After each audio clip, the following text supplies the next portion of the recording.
Bonjour tout le monde, me voici aujourd'hui avec une nouvelle invitée, je te laisse te présenter. Bonjour, je suis Delphine, je suis paysanne herboriste. Je produis et transforme les plantes médicinales en remèdes. Parfait, alors dis-nous en plus, comment tu utilises les plantes, comment ça fonctionne concrètement? La plus grosse partie de mon activité, c'est une activité de cueillette. Donc ça se passe là, ça commence maintenant. J'ai commencé la semaine dernière la cueillette Au printemps, parce que je ne sais pas quand est-ce que sera diffusée la vidéo. Au printemps et jusque l'automne.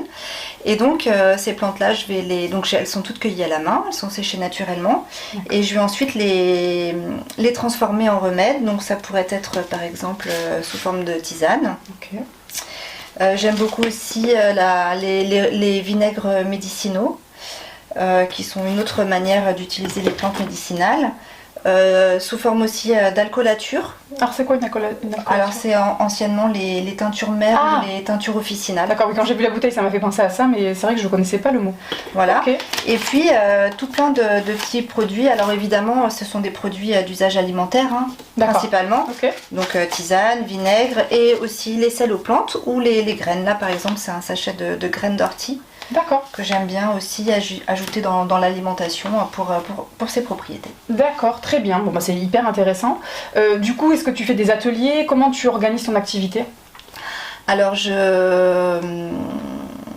je développe beaucoup la partie des ateliers. En fait, j'ai vraiment à cœur de transmettre ce savoir qu'on a oublié, puisque en fait nos grands-parents, on n'a rien inventé, ils connaissent ça très très bien, et simplement que les personnes puissent se réapproprier en fait ce savoir-là, de reconnaître les plantes autour d'eux. Donc ça peut se passer sous forme d'ateliers à la ferme. Je fais aussi des ateliers nomades où je me déplace. Ça peut se faire aussi en balade de reconnaissance pour la partie pour quand il y a des plus gros groupes. J'interviens aussi dans les écoles, donc tout niveau, de la maternelle jusqu'au lycée. Et puis je donne aussi des consultations. Très bien, donc c'est assez varié et du coup tu peux capter un maximum de personnes. En général, qui te consulte et pour quelles raisons? Alors, en fait, c'est vraiment une pharmacie naturelle, les plantes. Donc, toute personne est intéressée par des conseils personnalisés. Essentiellement les femmes, bien évidemment, puisqu'elles arrivent là et elles ont aussi l'intérêt de soigner leur famille.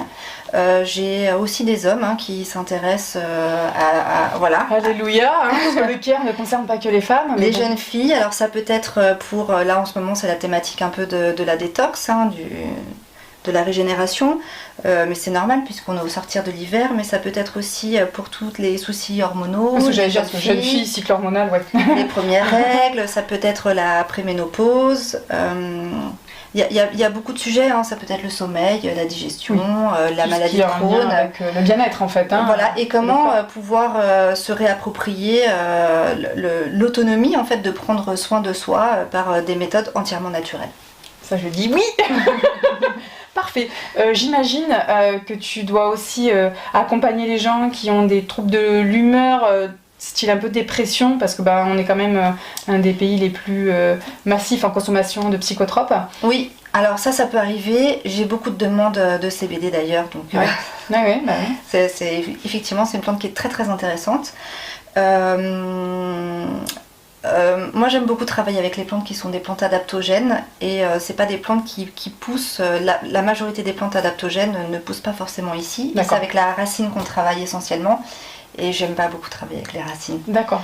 En revanche je suis en train de développer là je travaille beaucoup avec le basilic tulsi qui est une plante adaptogène, mais aussi on va essayer de travailler avec un peu d'ashwagandha, de rhodiola. D'accord. Ça pousse pas ici ça? Celles-ci on les a ici. Ah si, on les a ici, okay. Par contre c'est une culture qui est assez longue, et puis on voit comment ça va évoluer. Ok, d'accord. Alors petite question, pourquoi pas les racines du coup? Parce que du coup j'ôte la vie à la plante. Ok. J'ai une connexion très particulière avec les plantes et le règne végétal en général. Je cueille tout à la main. Je mets vraiment une intention dans mes cueillettes et il y a un grand respect mutuelle, j'ai envie de dire. Oui, j'ai une grande connexion avec les plantes et du coup je vais pouvoir travailler avec les racines quand c'est des plantes qui sont abîmées ou on va faire une rotation de culture, mais sinon j'aime peu le faire. À part évidemment avec celles qui poussent en profusion comme la consoude, le pissenlit, toutes D'accord, ces plantes-là. Je vois ce que tu veux dire. En tout cas, tu as un grand respect pour le monde végétal et tu utilises que ce qu'il y a besoin. Voilà. Et j'aime utiliser et qu'il n'y ait pas de perte. Chaque plante qui est cueillie va être vraiment utilisée et en fonction des quantités de plantes que je vais avoir en disponibilité, je vais plutôt choisir justement de faire une tisane parce que j'en ai beaucoup ou une alcoolature parce que par exemple l'alchimie, qui est une plante plutôt qui va soutenir les femmes dans le rééquilibrage de leur cycle menstruel. J'en ai pas beaucoup, donc je vais plutôt l'utiliser en teinture mère justement et privilégier ne pas avoir une culture trop intensive, etc. Delphine, est-ce que tu as une phrase de clôture pour cette vidéo ? Il y a vraiment une phrase qui me paraît essentielle et que j'utilise beaucoup, c'est que partout dans le monde, et depuis la nuit des temps, des hommes et des femmes apprennent le langage caché des plantes dans le but de se soigner, voire de guérir. Exactement. Parfait. Merci beaucoup pour cette Merci beaucoup. Merci à vous de nous avoir écoutés. On vous dit à bientôt. Au revoir.